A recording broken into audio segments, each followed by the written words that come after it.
prochain groupe de travail, outils numériques. Alors, outils numériques, pardon, c'est très large. Donc, je crois qu'il y avait carrément 2 groupes de travail en un ce matin.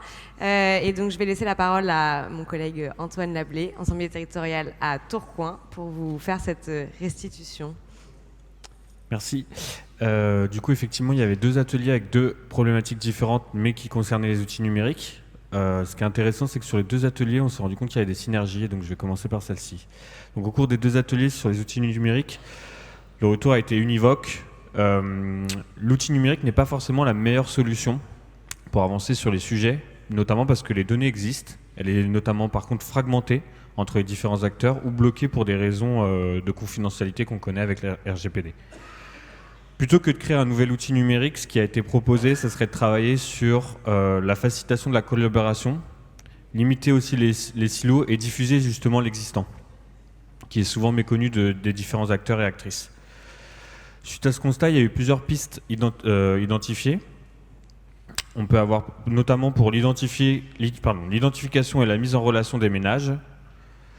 On pourrait avoir par exemple référencé collectiviser, c'est un mot que je ne connaissais pas encore, les données et outils, notamment pouvoir lister les forces et faiblesses de chacun de ces outils pour permettre à des nouveaux acteurs ou des nouveaux entrants de les utiliser directement et faire le choix en fonction de leur situation.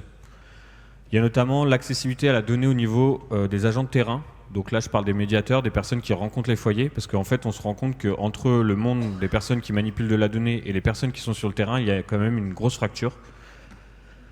De lancer justement une communauté des personnes qui sont dans le aller vers pour qu'ils favorisent la collaboration entre eux et entre elles et de permettre de faire une auto-formation en fait collective par ces échanges-là.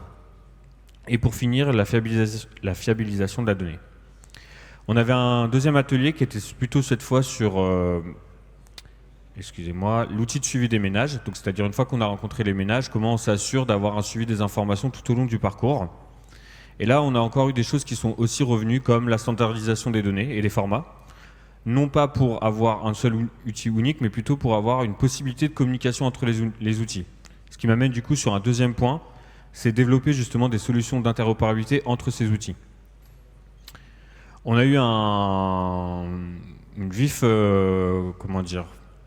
prise de parole par les personnes du groupe qui souhaitaient potentiellement créer un plaidoyer sur le développement de nouveaux outils à destination de la DGEC, pour dire que ce n'est pas forcément un besoin de nouvel outil qui était souhaité, mais plutôt des solutions qui permettent un fonctionnement entre ces outils. Et il y a eu quand même des forces de proposition, notamment de benchmarker, de regarder ce qui avait été déjà fait dans d'autres secteurs techniques, c'est-à-dire par exemple la santé, avec Mon Passeport Santé qui est sorti récemment, ou encore sur l'accès qu'on peut avoir aujourd'hui avec les organes de l'État au niveau d'Internet, avec France Identité.